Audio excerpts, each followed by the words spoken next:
Buenas noches. ¿Cómo están? Buenas noches. Buenas noches, hija.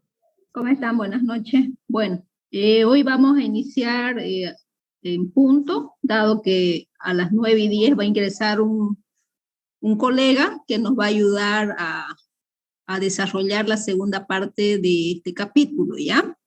Lo he invitado para que nos dé una pequeña charla y así nos pueda dar algunas pautas para que ustedes puedan organizar o planificar lo que es la planilla de sueldos de su empresa. Nosotros vamos a empezar con el estudio técnico de la organización de la empresa, dejando pendiente todo lo que es la parte de la proyección, tanto de la demanda como de la oferta, para hacer su balance, dado que los dos grupos no terminaron de hacer la exposición y necesitan más información, ya no tienen información sobre sus trabajos, entonces no iba a ser muy productiva la clase o la exposición. Entonces esa exposición va a quedar para el día lunes, ¿ya? Entonces, dentro de los estudios técnicos de la empresa, también nosotros vemos la parte legal de la empresa. ¿Cuál es el objetivo de este capítulo? Es presentar los criterios analíticos que nos van a permitir a nosotros enfrentar en mejor forma el análisis de los aspectos organizacionales y legales de nuestro proyecto y la información que se va a requerir, ¿no? También vamos nosotros a aprender a simular el funcionamiento ya del proyecto en sí, para que nosotros podamos medir eficazmente los desembolsos que nosotros vamos a hacer en la etapa de la inversión. Entonces, cuando nosotros hacemos el estudio técnico organizacional, buscamos determinar la capacidad operativa de la empresa o de nuestra organización dueña del proyecto, con el fin de conocer y evaluar las fortalezas y debilidades. Cuando nosotros hablamos de las fortalezas y debilidades, hablamos desde dentro de nuestra empresa, y de esta manera nosotros poder definir la estructura de nuestra organización para prepararnos ya para la etapa de la inversión, cuando hagamos la inversión en maquinaria, en requerimientos y en todo lo que va a hacer funcionar nuestra empresa. La fase de operación, ya cuando empecemos a operar desde la primera venta, y la fase de mantenimiento o revisión, ¿no? Entonces, cada proyecto debe determinar la estructura organizacional acorde con los requerimientos que exija la ejecución del proyecto y su futura operación. Nosotros vamos a ver algunos organigramas que les pueden ayudar a ustedes a poder definir la estructura organizativa de su empresa, ¿ya? Entonces eso va a depender de la forma en que ustedes se van a organizar, de la forma en que ustedes van a definir la empresa, el tipo de sociedad que ustedes van a armar y lógicamente de los recursos que tengan, ¿no? Entonces, cuando nosotros hacemos el estudio técnico organizativo legal, es necesario que nosotros como proyectistas consideremos las implicaciones económicas que dicha organización tendrá en las inversiones de flujo de caja de nuestro proyecto. Es decir, se debe simular en forma detallada la organización administrativa para cuando el proyecto entre en operación. De ahí se deben desprender los gastos y las inversiones asociadas a la operación, los cuales afectarán pues el flujo de caja de nuestro proyecto. Bueno, específicamente el objetivo del estudio organizacional es determinar cuál va a ser nuestra estructura organizacional administrativa, las más óptimas, y los planes de trabajo administrativos con los cuales se espera que nuestro proyecto opere una vez que se ponga en funcionamiento. Entonces, de los estudios anteriores se debe determinar los requerimientos de recursos humanos, los requerimientos de locación, muebles, enseres, equipos, tecnología y los financieros para atender los procesos administrativos, ¿no? No se olviden ustedes que va a depender de la estructura organizacional de su empresa, la dimensión de su fábrica, la dimensión de sus puntos de venta, la compra de mobiliario para las personas que van a trabajar en esa oficina, si es que van a trabajar en un punto físico, ¿no? Si vamos a tener una fábrica. Asimismo, las inversiones en todo tipo de requerimientos que nosotros vamos a hacer, ¿ya? La tecnología que vamos a utilizar y lógicamente eso condice pues a la parte financiera, ¿no? Es decir, a las inversiones que nosotros vamos a hacer y a los préstamos a los que vamos a recurrir. En cada proyecto de inversión se presentan características específicas y normalmente únicas que obligan a definir una estructura organizativa acorde con los requerimientos propios que va a exigir la ejecución de nuestro proyecto. Entonces, hay diversas teorías que se han desarrollado para que se pueda definir el diseño organizacional del proyecto. Dentro de estas teorías tenemos la teoría clásica de la organización, que se basa en los principios de administración propuestos por Henry Fayol, que especifica que el principio de la división del trabajo para lograr la especialización, el principio de la unidad de dirección, que postula la agrupación de actividades que tienen un objetivo común bajo la dirección de un solo administrador. Asimismo, especifica el principio de la centralización, que establece el equilibrio entre centralización y descentralización, y el principio de autoridad y responsabilidad, ¿no? Entonces, dentro de la teoría clásica de Fayol, pues se basa en estos principios administrativos. Por otro lado, la teoría de la organización burocrática de Mack, se debe adoptar ciertas estrategias de diseño para poder racionalizar las actividades colectivas. ¿Cuáles son? La división de trabajo, la coordinación de tareas, en este caso la delegación de autoridad, el manejo impersonal y formalista del funcionario o del empleado.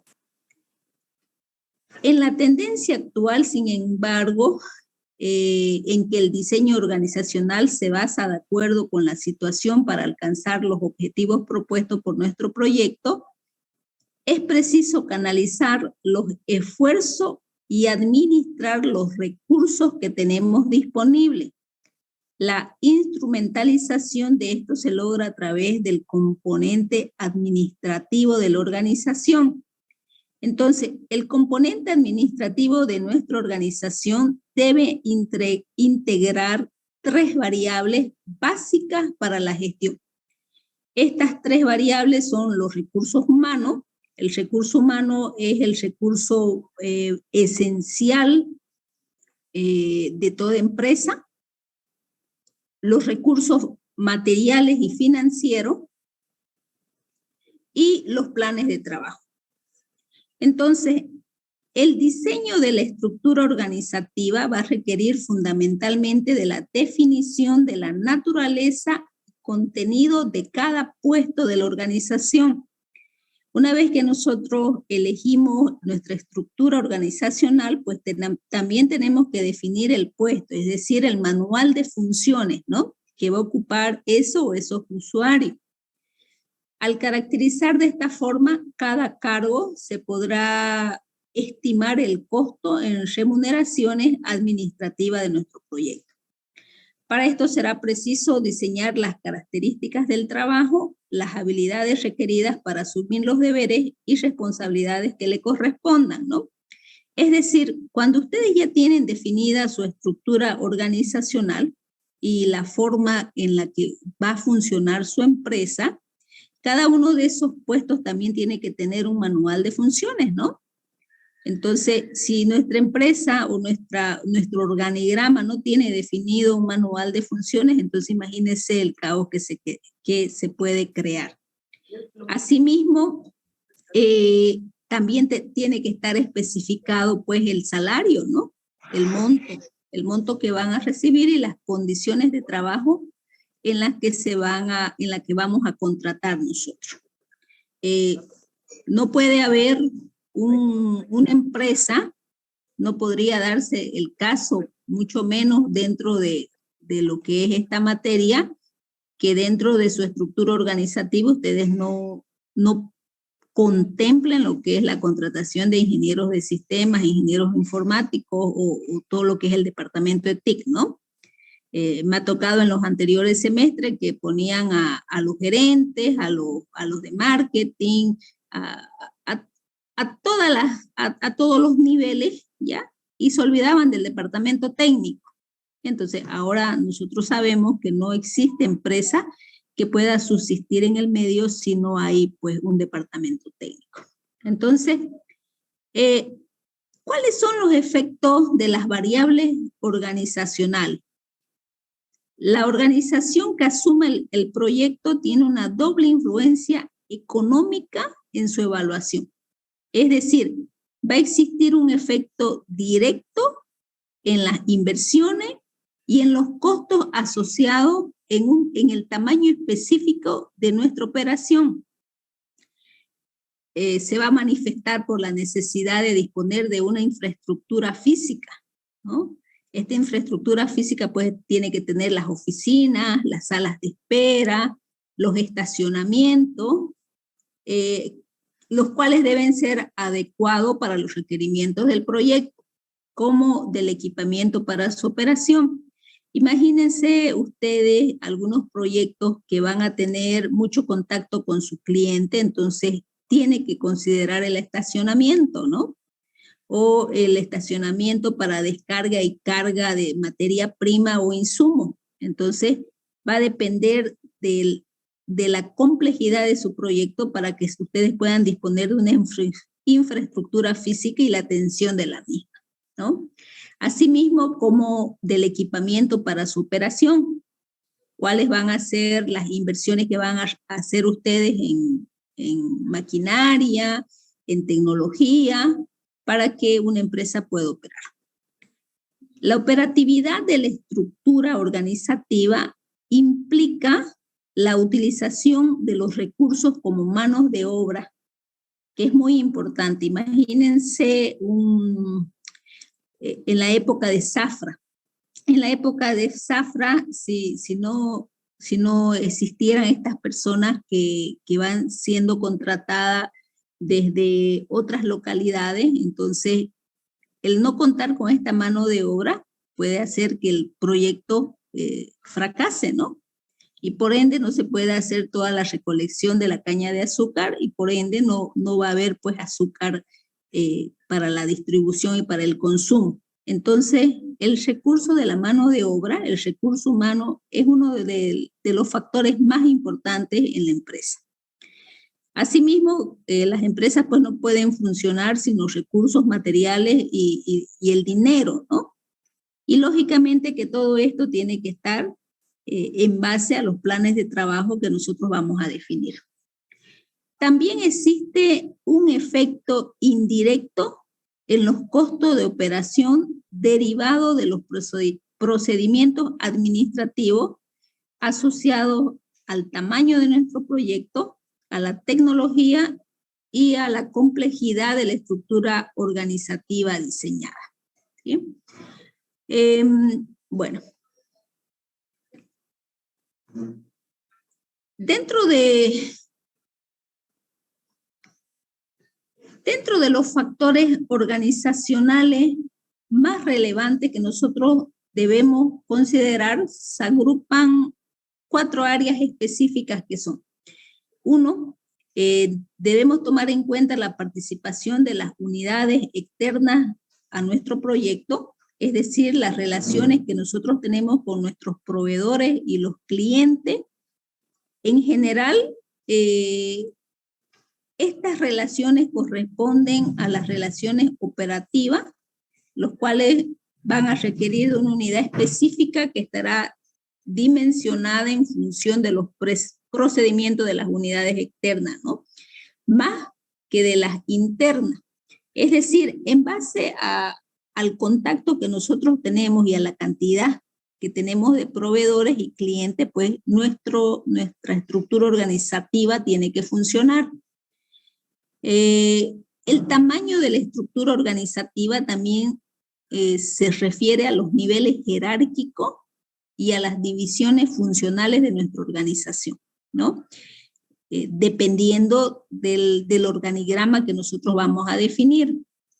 La tecnología administrativa de los procedimientos incorporados al proyecto, por ejemplo, la tecnología de operación empleada en las actividades del flujo de trabajo, es un complemento de la estructura organizacional.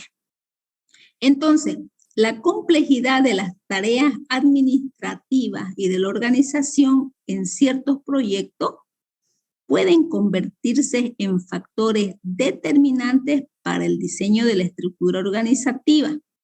La diversidad de las tareas va a tender a incrementar la comunicación, ¿no?, que existe entre los distintos niveles de nuestro organigrama. Entonces, el proceso para que nosotros definamos el estudio organizacional es el siguiente. Uno, vamos a definir los objetivos generales de la empresa. Debe existir concordancia entre la estructura organizacional y los objetivos. Es más, digamos, nuestra empresa ya tiene que tener definida una misión, ¿no? Una misión, una visión, un plan de trabajo y los objetivos generales. Nosotros debemos elaborar un listado de todas las actividades administrativas necesarias para el logro de los objetivos. ¿Cuáles son esas actividades que nosotros vamos a realizar? Definir cuáles de estas actividades se subcontratará y cuáles se harán de manera directa, porque puede existir, digamos, en nuestra empresa que nosotros vamos a terciarizar algunos servicios, ¿no? O puede ser que todo lo hagamos también de manera directa. Para aquellas actividades que se van a atender de manera directa, nosotros debemos agrupar esas tareas y esas actividades relacionadas o afines en subsistemas. Debemos identificar las funciones específicas que debe cumplir cada subsistema e identificar las necesidades del recurso humano necesario. Debemos expresar esos subsistemas en unidades administrativas o grupos de trabajo. Debemos asignar funciones, debemos definir cargos para cada unidad administrativa o grupo de trabajo. Y debemos elaborar nuestro organigrama, ¿no? Una vez que nosotros elaboremos nuestro organigrama, nosotros tenemos que hacer la descripción de las funciones de cada cargo, es decir, el manual de funciones. Nosotros dentro de lo que es este capítulo no es que vamos a elaborar un manual de funciones extenso, digamos, ¿no? Lo que vamos a hacer es definir las funciones principales de cada cargo que nosotros podamos observar en el organigrama propuesto. El diseño de la estructura organizacional va a depender de criterios y principios administrativos, los cuales no son generalizables a todos los proyectos. Entonces, los modelos administrativos que exige la competencia, que exhibe nuestra competencia, es decir, aquellas empresas que están en nuestro mismo segmento de mercado, con las mismas características que nuestro proyecto, pueden emplearse como base de estudio para el de nosotros, para luego, en función a las ventajas que nosotros estudiamos en nuestros competidores, ya sean directos o indirectos, nosotros podamos también definir la estructura administrativa, ¿ya? Entonces, esto mayormente se hace, digamos, nosotros observamos a la competencia, vemos cuál es su estructura organizativa y podemos nosotros sacar lo que nos va a dar ventaja a nosotros, ¿ya? Entonces, podemos tomar como base estas empresas que ya están definidas en nuestro sector. Entonces, para que nosotros hagamos o diseñemos la estructura organizativa o administrativa de nuestra empresa, nosotros podemos tomar formas simples. Podemos tomar formas complejas clásicas o formas complejas nuevas. La forma simple se basa en la jerarquía, en la especialización, en la motivación. Las formas complejas clásicas combina la combinación de formas simples. Y las formas complejas nuevas busca eliminar la jerarquía presente en los modelos clásicos, ¿no? Entonces son tres formas que nosotros podemos organizar nuestra estructura. Y bueno, vamos a estudiar algunos modelos, los más utilizados, para poder plantear nuestro organigrama. Acá tenemos el modelo lineal. Este modelo lineal cuenta con una cadena de mando bien definida, lo que agiliza la toma de decisiones y no da lugar a confusión sobre la autoridad, ¿no? Entonces, al tener esta cadena de mando bien definida, entonces se sabe la jerarquización de cada uno de los niveles. Dentro de las desventajas, la excesiva dependencia de la autoridad máxima hace que la empresa no pueda funcionar sin la presencia de este alto mando, ¿sí? Y existe una sobrecarga de trabajo en los altos mandos, en las direcciones. Entonces, este es el modelo lineal. Este modelo, si lo van a adoptar, es aconsejable para empresas pequeñas, empresas medianas, que no desarrollen tareas muy complejas, ¿ya? Entonces acá miren, tenemos al director. En la segunda base nosotros tenemos a lo que son los directores comerciales de operación, los directores financieros, y abajo del director comercial pues tenemos su jefe, los distintos jefes y los empleados que van dependiendo, ¿no? Entonces la cadena de mando está bien definida en este modelo lineal. Asimismo tenemos lo que es el modelo funcional. Este modelo funcional busca la máxima utilización de la especialización, cediendo una parte de la autoridad y la toma de decisiones a un grupo de especialistas en cada área de la empresa. Pueden producirse conflictos por recibir órdenes de más de un jefe por parte de los operarios y las decisiones pueden verse afectadas por intereses personales dentro de sus desventajas que nosotros podamos encontrar en el modelo funcional. Este modelo funcional es aconsejable para empresas pequeñas y medianas, también que no desarrollen tareas muy complejas. Por otro lado, tenemos este modelo adhocrático, adecua la organización de acuerdo al proyecto, a la tarea que se va a realizar, utilizando al miembro más capacitado del equipo como una guía. Debido a su flexibilidad, no cuenta con una organización definida, depende demasiado de un óptimo ambiente de trabajo y comunicación. Este modelo es aconsejable para empresas pequeñas y medianas que desarrollen tareas variadas en las que existan distintos expertos. Es más que todo aconsejable para trabajos de ingeniería o consultoría, ¿ya? Entonces es un modelo que también se puede utilizar. Tenemos lo que es el modelo lineofuncional. Ya empezamos a combinar. La parte central de la organización se mantiene todavía en forma lineal, pero alrededor del alto mando o ramas inferiores existen grupos de asesoría para liberar la carga de los ejecutivos o apoyarlos en ciertos sectores, ¿no? Entonces nuestro director general está apoyado por estos mandos, ¿no? Puede estar apoyado por el director de planificación, el director de marketing, lo mismo acá, por el director adjunto, ¿ya? También puede estar apoyado por lo que es asesoría jurídica y tenemos todos estos otros mandos acá. Este modelo lineofuncional tiende a la burocratización y jerarquización excesiva. dentro de sus desventajas, lo que provoca un tiempo de respuesta lento y costos muy elevados de administración. Es un modelo característico de las grandes empresas. Bueno, también podemos nosotros utilizar lo que es el modelo divisional.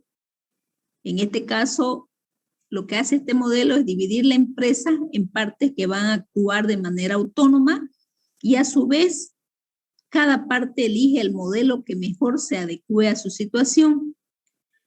Utiliza el criterio de división como más populares, como ser dividir entre lo que es el producto, el mercado y las funciones empresariales, ¿no?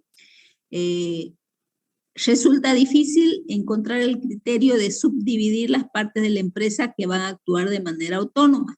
Entonces, este es un modelo que tal vez se pueda aplicar a algún proyecto. Se utiliza en empresas que van de grandes a multinacionales. Tenemos lo que es el modelo matricial. Dentro de este modelo matricial se eligen los criterios de subdivisión del método divisional para crear las dimensiones de la matriz que van a ser administradas por directivos distintos, pero para aportar en un mismo proyecto o función. Entonces, miren, tenemos acá el director general, está bien definido también la línea de mando. Podemos tener un subdirector general o un comercial y otro técnico, y linealmente el subdirector general comercial dependería los directores del proyecto A, B y C, y este director de proyecto pues va a comandar un grupo de personas, ¿no? Esto quiere decir que cada empleado puede tener más de 2 jefes, puede responder a más de 2 jefes. Encontrar el equilibrio en el papel y peso de cada dimensión puede resultar difícil y es propenso a luchas de poder. También se utiliza en empresas que van desde grandes empresas hasta las multinacionales. Tenemos también el modelo de comité. El modelo de comité es un modelo enfocado en la toma de decisiones. Se da la autoridad a un grupo de personas que pueden decidir temas administrativos, temas técnicos, soluciones de problemas o para dar una recomendación. La toma de decisiones puede ser lenta y puede verse afectada por intereses personales, ¿no? Entonces acá nosotros tenemos una gráfica que nos muestra la estructura organizacional por comité o consejo de una cooperativa, ¿no? La clásica, tenemos la asamblea general de socios, tenemos el directorio, la gerencia, y pues los que apoyan, ¿no? La asesoría jurídica, secretaría general y todo lo que es la base, ¿sí? Entonces, aquí hay este modelo que también se puede considerar utilizar. Hay otros modelos que no son muy utilizados, como el modelo de Trébol. Se enfoca en concentrar solo la masa laboral indispensable para alcanzar los objetivos de la empresa. Busca tercializar o flexibilizar el resto. Entonces, tenemos la alta dirección, todo lo que es el núcleo profesional. Acá tenemos los trabajos flexibles, los clientes. Este modelo surge como alternativa a las grandes empresas que buscan reducir costos o mantenerse a flote reduciendo su cantidad de trabajo. Tenemos lo que es el modelo de red. Como su nombre lo indica, se basa en un conjunto de nodos, eliminando en lo posible las cadenas de mando. En su lugar propone crear grupos orientados a la resolución de problemas específicos para la empresa. ¿Sí? Entonces, es otro modelo que nosotros podemos utilizar. Bueno, los efectos económicos de la estructura organizativa se manifiestan tanto en las inversiones como en los costos de operación. Cuando nosotros hablamos de las inversiones, hablamos de todo lo que es la infraestructura física. Cuando nosotros hablamos de costos de operación, hablamos de los procedimientos administrativos, es decir, de nuestra planta de personal. Una vez que nosotros tenemos ya definido todo lo que va a ser nuestro organigrama, tenemos que tener definido todo lo que son las funciones principales de nuestros empleados. Nosotros tenemos pues que elaborar lo que es la planilla de sueldo, ¿no? Dentro de esa planilla de sueldo, el cálculo de la remuneración debe basarse en los precios actuales de mercado y sus variaciones futuras. Para el cálculo de nuestra planilla de sueldo, nosotros debemos considerar no el ingreso que va a percibir el trabajador, sino el costo que significa un trabajador para nuestra empresa. Este costo va a incluir, además del salario, los adicionales por ley. ¿Cuáles son ellos? Las prestaciones, las vacaciones, los bonos de alimentación, los viáticos, puede haber las bonificaciones, las horas extras, las primas, etcétera, ¿no? Entonces, cuando nosotros realizamos la planilla de sueldo, tenemos que incluir todas estas adicionales de ley. Asimismo, se debe informar en el caso del personal de planta, las horas por año que se van a trabajar, el jornal nominal, los premios, si van a existir premios y beneficios establecidos, y para el resto del personal se debe indicar los sueldos mensuales y carga social. Bueno, un colega que es el que realiza todo lo que es la planilla de sueldo de la universidad va a entrar dentro de un momentito y nos va a hablar acerca de cómo se ha hecho la sistematización de la planilla de la Gabriel René Moreno, ¿ya? Es más, yo les voy a proporcionar también una hojita de Excel para que ustedes, una vez que hayan definido su estructura organizativa, hayan definido la cantidad de personal que tienen, hayan investigado acerca de los sueldos y salarios actuales, que ustedes puedan elaborar su planilla de sueldo, ¿ya? Eso es lo que se hace dentro de esta unidad. Asimismo, nosotros, dentro de esta unidad, nosotros, antes de definir pues, lo que es la estructura organizativa de nuestra empresa, nosotros debemos considerar ciertos aspectos legales, ¿no? Estos aspectos legales empiezan con la inscripción, pues, de nuestra empresa, ¿no? Es decir, las actividades sociales económicas del hombre van a requerir de normas que regulen el comportamiento de sus miembros. Todas las actividades empresariales, incluyendo los proyectos, se encuentran sometidas a ordenamientos jurídicos que van a regular el marco legal en el cual los agentes económicos se deben desenvolver. Dentro del estudio de factibilidad de nuestro proyecto de inversión, no se deben ignorar las normas y leyes bajo las cuales se regulan las actividades del proyecto. Por lo tanto, en la etapa de ejecución como en la etapa de operación, ningún proyecto, por muy rentable que sea, se puede llevar a cabo si no se encuentra dentro del marco legal constituido, ¿sí? Entonces, ese es el objetivo del estudio legal de nuestro proyecto. Nosotros cuando estudiábamos o cuando hablábamos de las viabilidades, también nosotros debemos considerar lo que es la viabilidad legal del proyecto. A través del estudio de viabilidad legal, usualmente realizado por un especialista, se busca determinar la existencia de normas, de regulaciones legales que impidan la ejecución o operación del proyecto. De esta forma, los asuntos legales son pertinentes para recoger información económica derivada del marco normativo que van a impactar el flujo de caja de nuestro proyecto y por ende su rendimiento financiero y viabilidad financiera. ¿Ya? Entonces, toda nuestra empresa tiene que estar legalmente constituida. Para que nosotros podamos constituir nuestra empresa, lo primero que tenemos que hacer pues es colocarle el nombre, ¿no?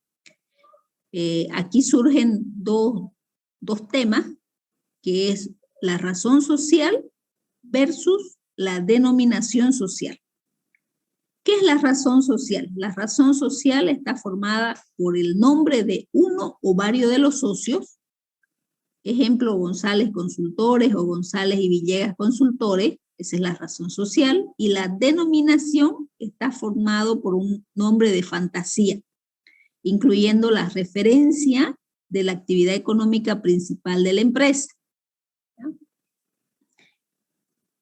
Cuando nosotros vamos a colocar el nombre a nuestra empresa, el nombre de nuestra empresa es un título que da el derecho exclusivo a utilizar cualquier signo o denominación como el identificador de una determinada empresa.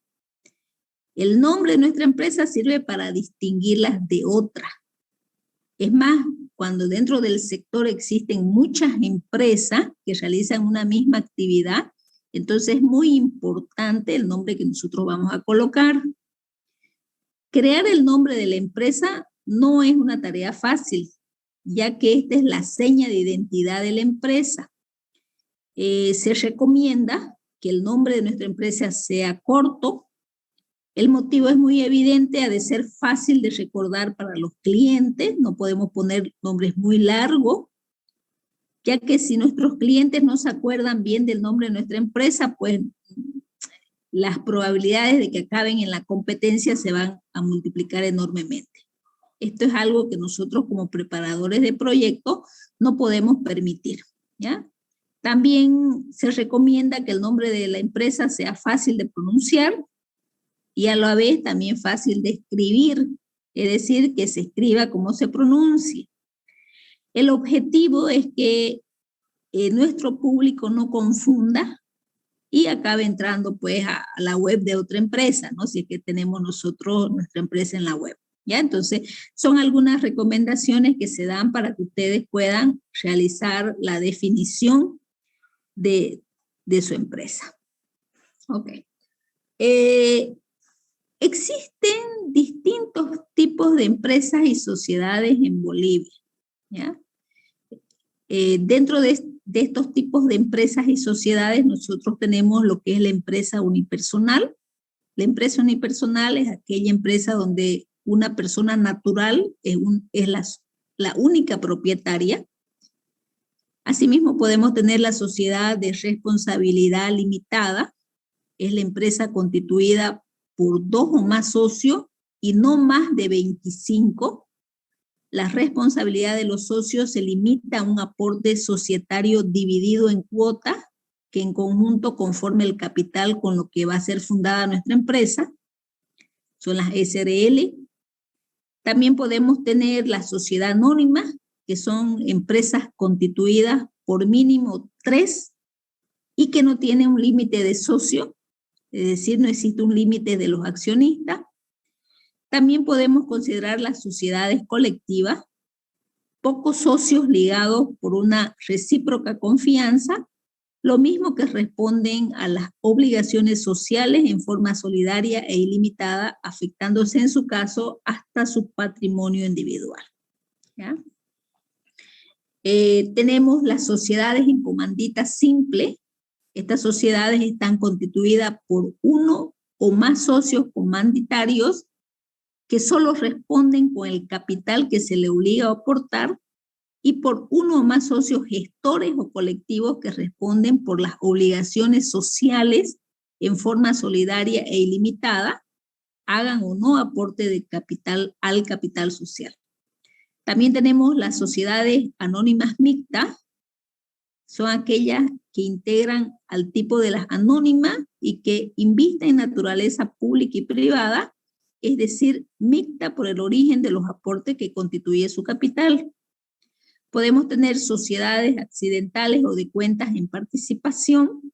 2 o más personas toman interés en una o más operaciones determinadas y transitorias a cumplirse mediante aportaciones comunes, llevándose a cabo las operaciones por 1 o más o todos los asociados según se convenga en el contrato. Y entonces, acá están los distintos tipos de sociedades. Anteriormente era Fundempresa, la encargada donde nosotros íbamos a tramitar todo lo que era la inscripción de nuestra empresa, ¿no? Ahora ha sido reemplazada por lo que es el CEPREC. Vamos a entrar un momentito para ver lo que es el CEPREC. A ver, voy a ver si puedo entrar a su página. Acá estamos. Ok. Si ustedes entran a la página del CEPREC, ¿ya? Este es el portal. Dentro de este portal van a tener el portal de trámite de acceso, van a tener lo que es su gaceta electrónica y van a tener lo que es la habilitación de empresa, ¿no? Dice, averigua si tu empresa fue habilitada automáticamente en el CEPREC, caso contrario, inicia el proceso de habilitación en línea.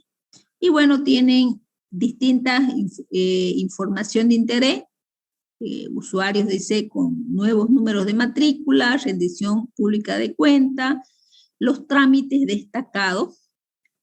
Aquí dentro de los trámites destacados tenemos, miren, para la inscripción de empresas unipersonales, dice, el concepto se entiende por un comerciante individual o empresa unipersonal a la persona natural que ejerce el comercio en forma individual y por cuenta propia, haciendo de esta una actividad económica habitual. ¿Cuáles son los requisitos? Los requisitos que se le exige es un formulario virtual de inscripción con carácter de declaración jurada con aprobación vía ciudadanía digital.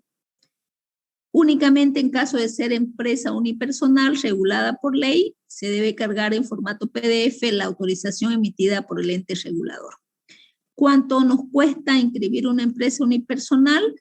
130 bolivianos, ese es el costo.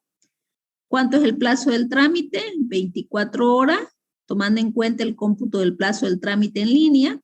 Y bueno, también nosotros podemos tener el marco legal para inscribir una empresa unipersonal, cuál es el procedimiento, podemos entender el procedimiento y el documento emitido, es decir, la matrícula de comercio, ¿no?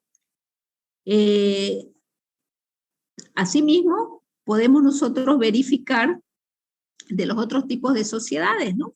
Si nosotros vamos a tener una sociedad, una SRL, veamos cuáles son los requisitos. Dice, inscripción de sociedad de responsabilidad limitada, SRL, sociedad colectiva o sociedad en comandita simple. ¿Cuál es el concepto?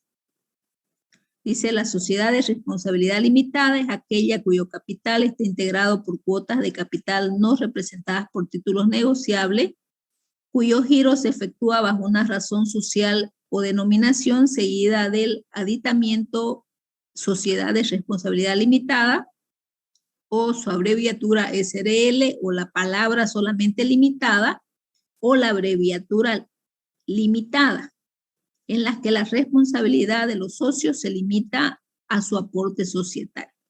¿Cuáles son los requisitos para inscribir una SRL?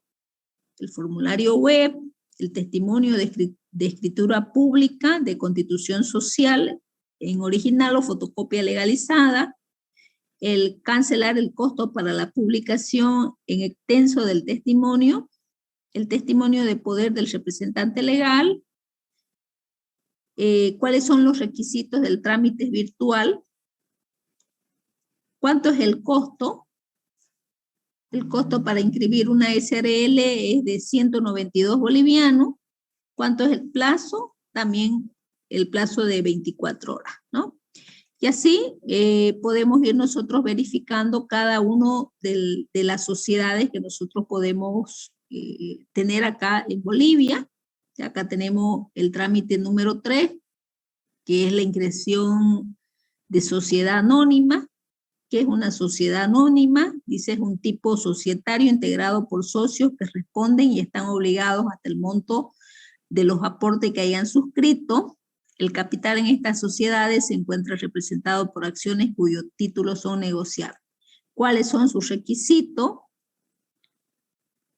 Todos los requisitos. ¿Cuánto es el costo de inscribir una sociedad anónima? También es de 192 bolivianos. y en comandita por acciones 584.50 bolivianos.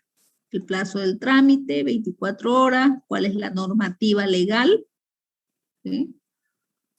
Cuál es el procedimiento que se debe seguir, tanto para hacer un trámite personal, acercándose a sus ventanillas, como para hacer el trámite virtual, ¿no? Y cuál es el documento emitido, ¿sí? Cuál es la matrícula de comercio, el certificado de registro de testimonio y demás, ¿ok? Bueno, entonces, dependiendo el tipo de sociedad que ustedes vayan a crear en su proyecto, dentro del anexo deben describir cómo se realiza el trámite, ya sea que ustedes escojan una SRL, una sociedad anónima, o puede ser que sea una empresa unipersonal, no sé, ¿no? No sé qué tipo de sociedades ustedes van a constituir. Entonces, para ver el anexo que va a acompañar este capítulo 5, pues toda la información ustedes la tienen acá en línea, ¿no? Ustedes entran acá a miempresa.ceprec.gov.bo, ¿no? Está todo digital, ¿ok? Vamos a dejar de compartir y vamos a entrar nuevamente a nuestra presentación. Bueno, entonces una vez que ustedes han escogido el tipo de empresa, ya tienen el nombre, ahora tienen el tipo de empresa, han realizado su organigrama, han hecho el manual de funciones de su organigrama, también vamos a terminar con lo que es la planilla de sueldo, ¿no? Entonces, ¿qué va a contener el capítulo 5? El capítulo 5, estudio administrativo y legal de mi empresa. El primer punto va a ser la razón social sugerida para la empresa, la organización jurídica de la empresa, la organización administrativa de la empresa. La organización administrativa debe acompañarse por el organigrama de la empresa y la descripción en corto de cada uno de los cargos y las planillas de sueldos y salarios. Ya dentro de los anexos, aquí vamos a hacer nuestro primer anexo, anexo número 1. Vamos a tener pues todos los trámites para la inscripción de la empresa, ¿ya? De la sociedad. Ya lo sacan ahí ustedes de la página, ¿no? Listo, de tal manera que ustedes, yo les obligue a leer, digamos, ¿no? Porque en algún momento ustedes van a tener que crear su propia empresa, ¿ya? ¿Qué más? Bueno, y terminamos con lo que es la planilla de sueldo. Espero que ya mi invitado vaya a subir. Listo, ¿preguntas hasta acá? ¿Alguna pregunta respecto a este capítulo?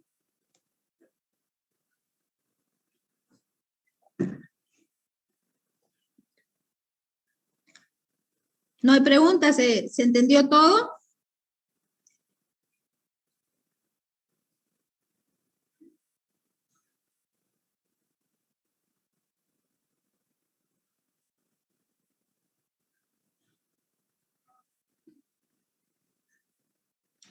Parece que están mudos, ¿no? Mis estudiantes acá. Sí, se entendió, ingeniero. Bueno, después me dicen, ¿qué es lo que tengo que poner en este capítulo? Dice, ¿no? A ver, un momentito, voy a hablarle al ingeniero Gonzalo si ya va a ingresar para ver lo de su planilla de sueldo, ¿ya?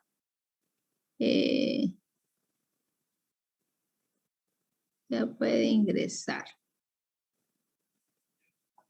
Ok.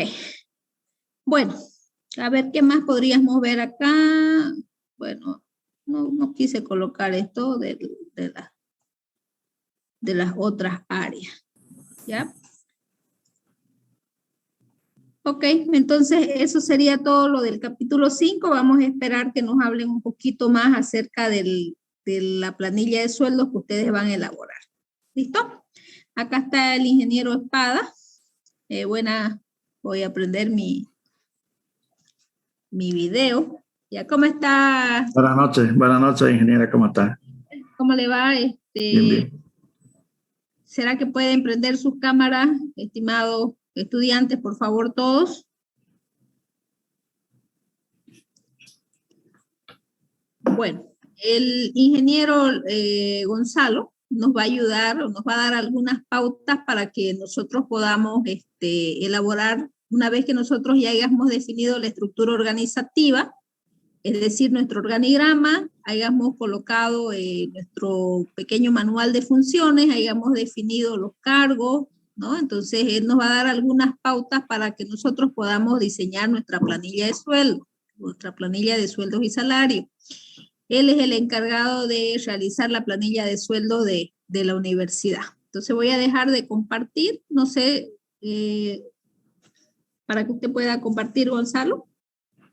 Sí, Bueno, antes que empiece, Gonzalo, le explico, acá los estudiantes son todos estudiantes de la Facultad de Computación. ya. ¿Sí? Algunos estudian informática, sistemas o redes. Son estudiantes ya de sexto y séptimo semestre, ¿sí? Tal vez hay alguno más avanzado, entonces tal vez ya alguno de ellos ya como práctica dentro de lo que es alguna de las materias ya ha podido realizar lo que es una planilla de sueldo. ¿Ya? Claro. Perfecto. Bueno. Entonces, no sé si todos me ven, me escuchan, ¿sí? Sí, Sí, ingeniero, se le escucha bien. ingeniero, se escucha bien. Ya, perfecto. Bueno, como no tenemos mucho tiempo, vamos a tratar de hacer lo más sintético posible. Como ya han avanzado ustedes la parte de la estructura organizativa de la empresa, en realidad esa estructura organizativa se va a reflejar, un ratito voy a ubicar para explicarle un poquito más en la pizarra. No sé si se ve.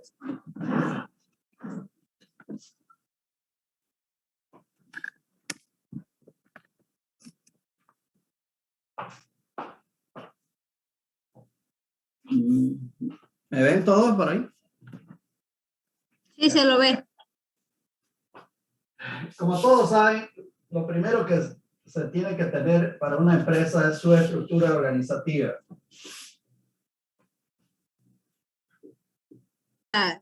Gonzalo, no sé si la puede acercar un poquito más. No se ve casi la... No se ve casi la...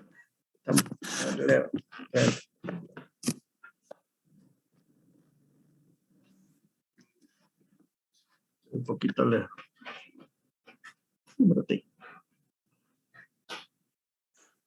Ya.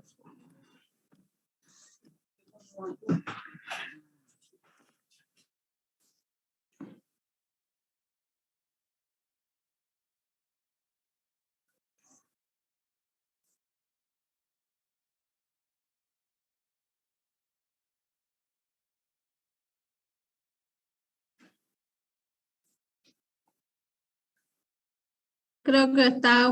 A ver, escriba.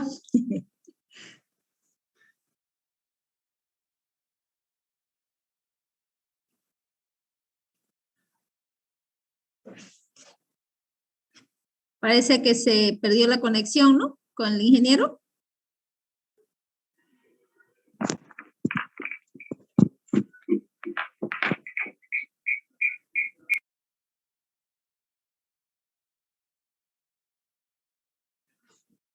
Bueno, esperemos a ver a que regrese ya.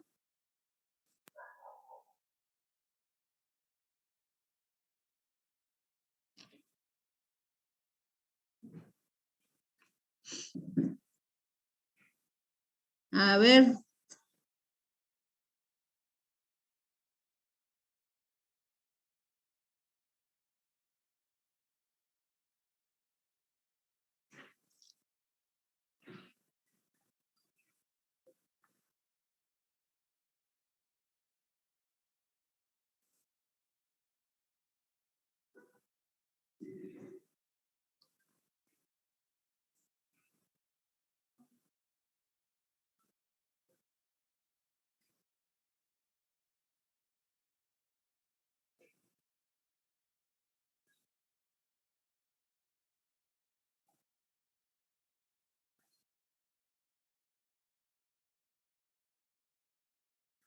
Ok, hasta que regrese el ingeniero Gonzalo, yo les he enviado un formato de planilla mensual.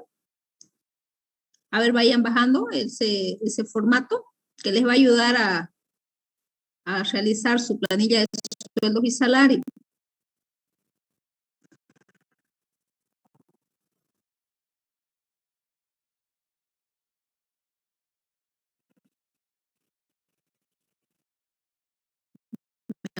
Lo voy a abrir también.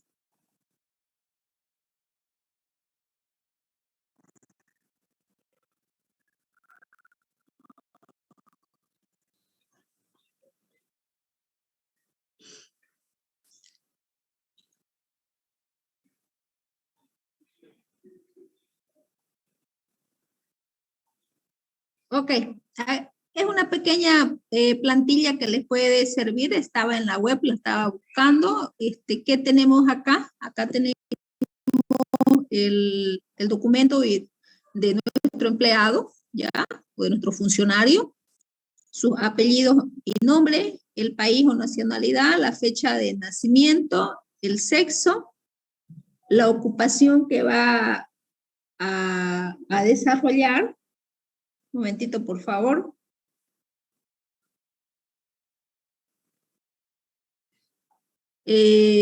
Las horas pagadas al día, las horas pagadas al mes, cuál es su haber básico, si va a tener su bono de antigüedad, si va a haber un bono de producción, si está dentro de la frontera,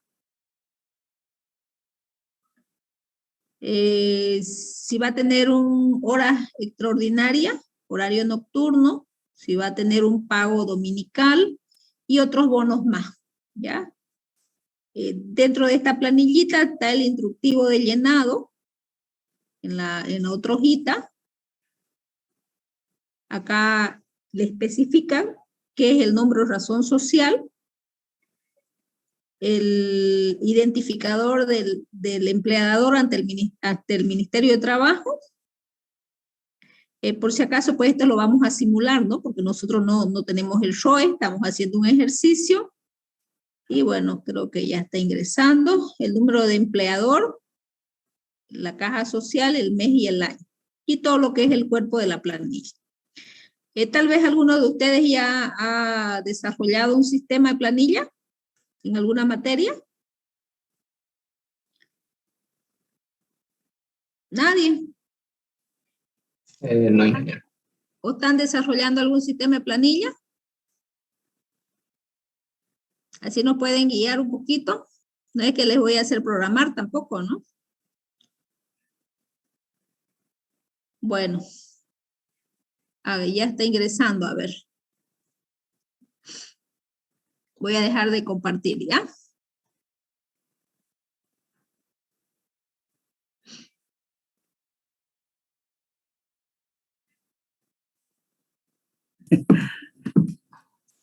¿Cómo está, Gonzalo? Ya. Ya estamos. Por suerte pude reconectar. Ok. Ya. Bueno, continuamos entonces. Les decía que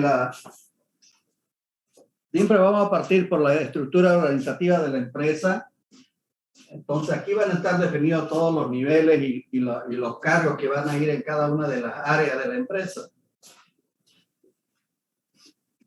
Entonces, esto, bueno, aquí va a ir, por ejemplo, acá va a ir el gerente general, irán acá los jefes de cada área de producción, área de comercialización, bueno, distintas áreas como esté estructurada la empresa, y van a ir bajando por los niveles ya a los niveles más inferiores, y toda esta estructura se va a reflejar en una tabla de cargos.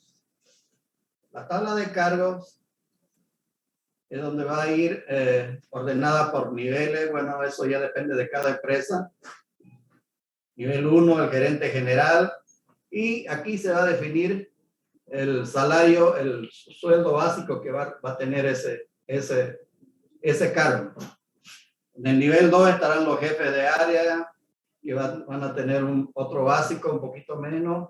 Y así en la tabla de cargos se va definiendo cuánto va a ganar cada uno de los ítems que tenga la estructura de la empresa.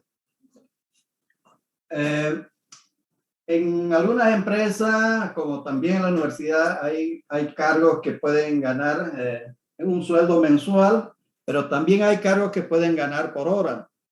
En las empresas de producción generalmente también hay personal que gana un valor hora por trabajo. Por ejemplo, en la universidad los docentes también ganan un valor hora. Por las horas que tienen su grupo, la cantidad de grupos que tenga, se les remunera. Entonces, de acuerdo a las materias que tenga, van sumando esa cantidad de horas y esas horas se multiplican por el valor hora que tenga el docente. Entonces, una vez que se ha estructurado la tabla de cargos, ya podemos generar una planilla, digamos. Bueno, la planilla más que todo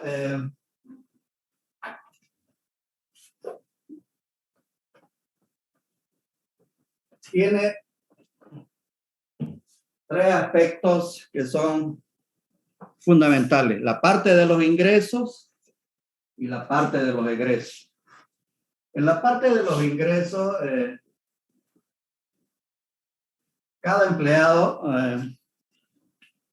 en la nómina, ya que se haga en la planilla, que vaya a salir. Bueno, como en algunas empresas no tiene mucho personal, se puede hacer una planilla en Excel. Pero en otras ya, como la universidad, que tienen ya bastante numeroso el personal, ya tiene que hacerse vía sistema, ¿no? Pero para empresas que son pequeñas y no tienen mucho personal, tranquilamente se pueden hacer en Excel. No sé si tienen esa plantilla a mano que le ha pasado la ingeniera Katime, donde se encuentra la nómina ya del personal, con sus datos personales, nombre, carnet de identidad y todos esos datos que son inherentes a la persona. Pero ahí ya empieza la parte de los ingresos de cada uno de los empleados. ¿Qué tiene como ingreso el empleado? En su ingreso va a ser tomado en cuenta este sueldo básico que está reflejado en la tabla de cargo, que va a ir ahí, en la tabla de cargo, su básico, dependiendo si es que ese empleado ha trabajado el mes completo. Si ha trabajado solamente, digamos que ha entrado a trabajar a partir del 10 de ese mes, ya se le pagará solamente por 20 días. Ese básico se dividirá entre 30 y se multiplicará por los 20 días que ha trabajado en el mes. Ese será su haber básico. Y así, para todo el personal se va haciendo. Ahora, el trabajador que gana por hora, se multiplicará las horas que ha trabajado por el valor hora que tenga en la tabla de cargo, y ese será su básico. Luego viene el bono de antigüedad. Este bono de antigüedad es como una remuneración al tiempo de servicio que tiene el empleado en la empresa. Entonces, este bono de antigüedad también tiene una escala. Tiene una escala que dice, bueno, este señor a partir del segundo año, si tiene más de 2 años de antigüedad, ganará el 4% sobre el salario mínimo nacional. A partir del 4º año ganará una escala por años de antigüedad y un porcentaje que se le va asignando. Llegará hasta el año 25, que es lo máximo, y 25 años, si llega a los 25 años de servicio, irá a llegar al 50% de 3 salarios mínimos nacionales. Ese es lo máximo que puede ganar por bono de antigüedad según la legislación vigente. Acá hay una discusión si la empresa es productiva, se calculará este porcentaje sobre 3 salarios o 2 salarios. Bueno, no hay un poquito de vacío legal ahí. En el caso de la universidad se está aplicando los 3 salarios mínimos nacionales. Entonces, cuando el empleado es nuevo, su bono de antigüedad será 0, pero ya pasando el 3er año ya será el 4% sobre 3 salarios mínimos nacionales. Entonces se va calculando ya según estos porcentajes que hay en esta escala y el bono de antigüedad que va a ganar cada uno de los empleados de la empresa.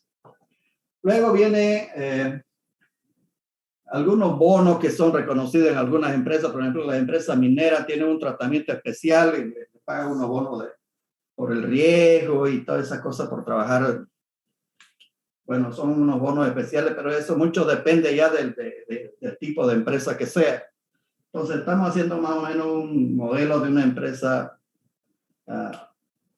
común y corriente, digamos, ya una del promedio de las empresas.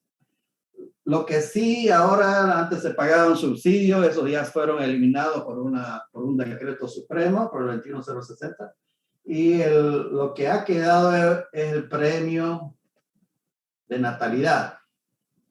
Es un premio que cuando el empleado tiene familia, nace un hijo, tiene familia, ya por el nacimiento de su hijo tiene que hacer el trámite para que se le pague este bono. Creo que en estos momentos es de 2.000 bolivianos por única vez. O sea, cada vez que tenga un hijo tiene que presentar los papeles a Recursos Humanos y ya se le asignará ese premio en ese mes que haya nacido su hijo. Bueno, sumado todos estos bonos llega su total haberes. El total haberes es la suma de todos estos ingresos que tiene el empleado. Pero para efectos de liquidación de beneficios sociales y otras, solamente se toma en cuenta el básico y el bono de antigüedad. Ese es su total ganado, que es diferente del total haberes. Pero en el total haberes ya están sumados estos bonos de natalidad y otros bonos que reciba el empleado. Esa es la parte, digamos, de los ingresos que puede tener el empleado. Ahora nos vamos a la parte de descuento. En la parte de descuento ya se toman en cuenta todos los descuentos de ley.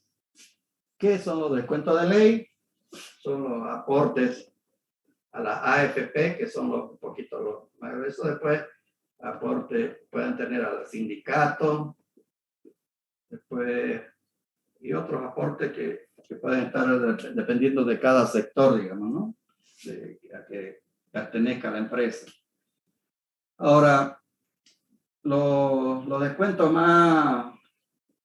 que son un poquito más frecuentes son los aportes a la AFP. ¿Cuáles son los aportes que se hacen a la AFP? A la AFP, el empleado aporta el 10% para previsión para su jubilación. Este 10% se aplica al básico más la categoría, como les estaba diciendo. Después aporta el empleado a 1.71 para riesgo común. Eso es para en caso de enfermedades o accidentes que tenga el empleado fuera de la empresa, fuera de su lugar de trabajo. Después aporta el 0.5%, que es una comisión que paga el empleado a la AFP por administrar sus aportes. Y hay otro aporte que es un aporte del 0.5 también, que es un aporte solidario. Que es para ese aporte solidario va a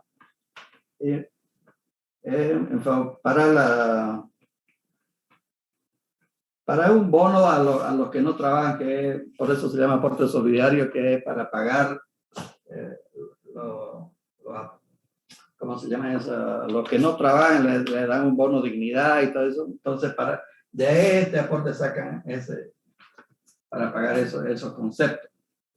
Aparte de estos aportes que son fijos, hay un aporte que se llama aporte solidario nacional. Eso es para los que ganan más de 13.000 bolivianos. Los que ganan más de 13.000 bolivianos van a hacer un aporte, digamos que haya un empleado que gane 15.000. Entonces, ¿qué dice ese aporte? Ese aporte dice que de esos 15.000 se le restan los 13.000 y sobre el saldo que queda 2.000 aportará el 1% de este 2.000, o sea, va a aportar 200 pesos, digamos, 2.000 o 20 pesos más. 20 pesos aportará de estos 2.000 que le ha quedado de saldo para el aporte solidario nacional. Aporte solidario nacional. Eso dice la ley. En caso de que el empleado gane más de 25.000 bolivianos, se le aplicará también lo mismo.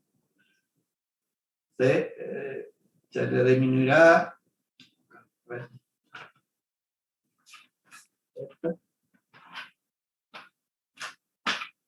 Digamos que el empleado gane 26.000 bolivianos, se le disminuirán los 25.000 y le quedará 1.000. Se le aplicará el 5% sobre este saldo, que sería 50 pesos, digamos, 50, que irá a sumar, y son acumulativos, digamos. Este 1%, como este gana 25.000, igual se le da 25.000 menos 13.000, son 12.000, digamos. Se le aplicará el 1% a estos 12.000. Pero como este pasa de 25.000, también se le aplicará el 5% al saldo, disminuyéndole la cantidad. Y estos dos aportes se sumarán y se aplicarán. Y si gana más de 35.000, también se le aplica ese mismo saldo.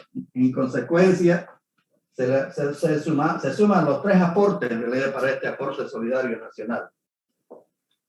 Eso sería en la parte de los aportes laborales. Ahora, los aportes patronales son que nada tiene que ver ya el empleado en este caso, son los aportes que hace la parte propietaria de la empresa por cada uno de los empleados. ¿Qué es lo que aporta el patrón, la parte patronal? Aporta el 10% para salud, a los seguros de salud por cada empleado. Aporta el 1.71 por riesgo profesional. Esto es por accidentes que suceden dentro de la empresa o en función del trabajo, ¿no? Y aporta el 2% para provivienda. Y aporta el 3% de un aporte solidario patronal. El trabajador aporta solamente el 0.5% y el patrón aporta el 3% de aporte solidario patronal. Esos serían los aportes de ley. Y aparte de estos descuentos, también hay el descuento del IVA, que es un tratamiento un poquito más extenso, que tal vez en otra oportunidad lo podemos ver, porque es también una planilla horizontal larga que llena de fórmulas.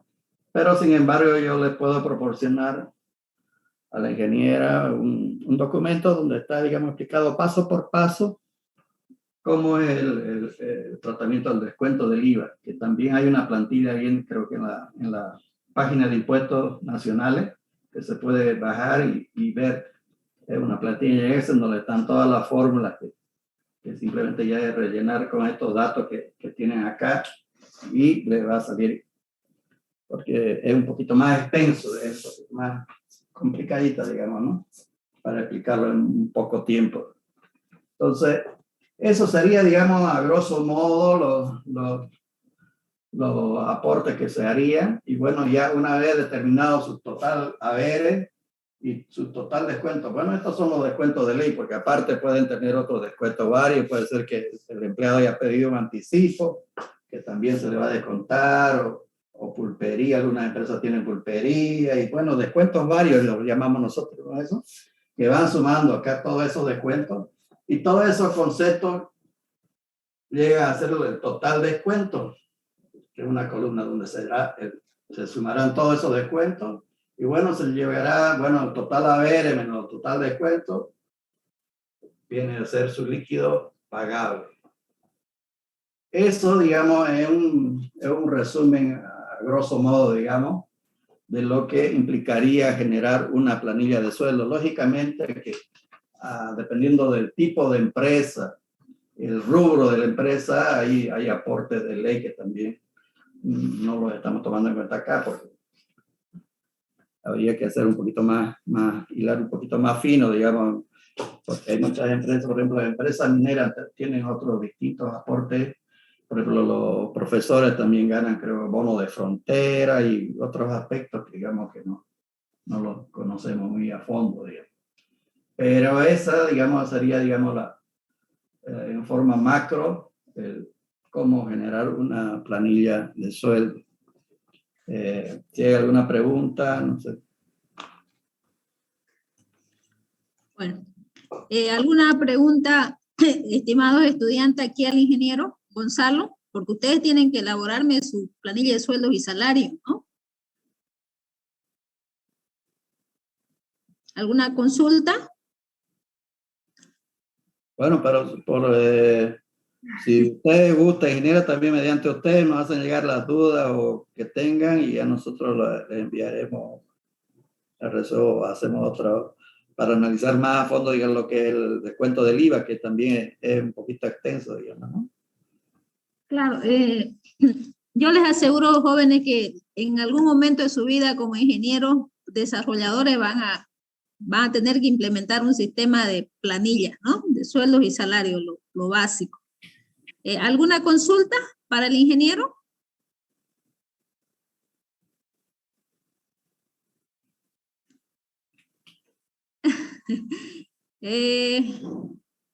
Bueno, muchas gracias, Gonzalo. Muchas gracias. ¿Ya? No hay por qué, ingeniero. Bueno, hasta luego. Hasta luego, hasta luego. Hasta luego.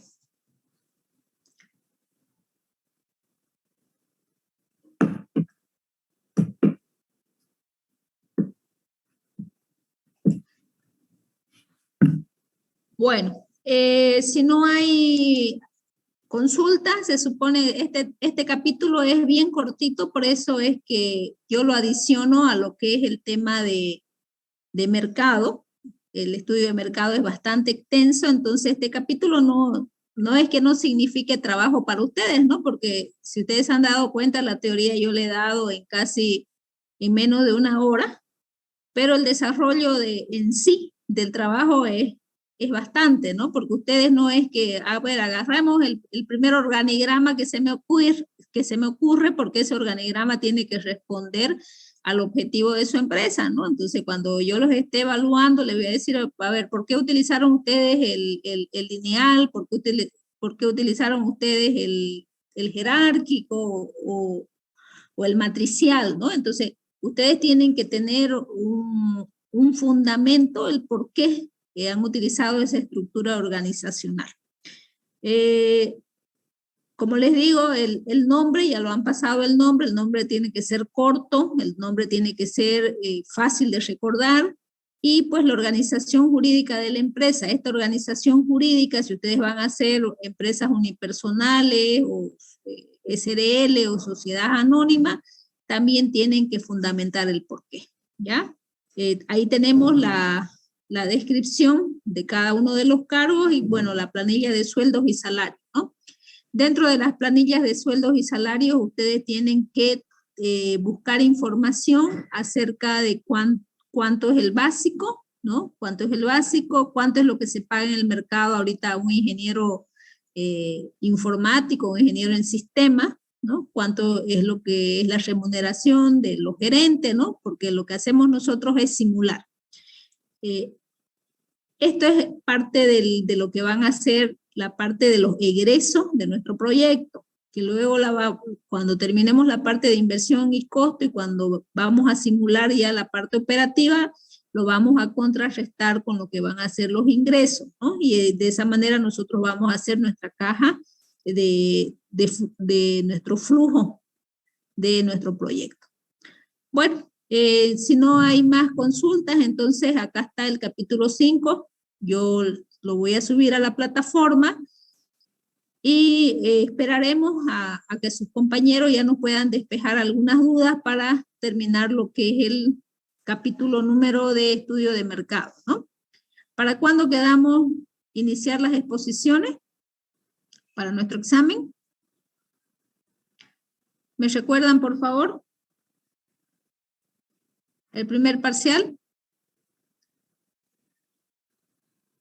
¿Del 9 al 13? ¿O cuándo fue nuestro primer parcial que lo hemos fijado?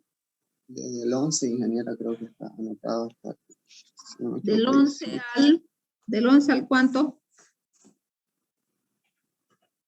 Es para que yo empiece ya a sortear. 11 al 18. Del 11 al 18. Sí. Mucho tiempo.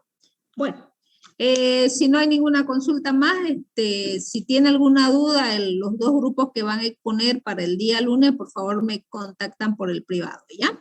Bueno, tengan buenas noches entonces y nos vemos el día lunes, ¿ya? Voy a subir esta información. Hasta luego. Hasta luego, ingeniera. Hasta luego, Chao. ingeniera. Gracias. Hasta luego, ingeniera.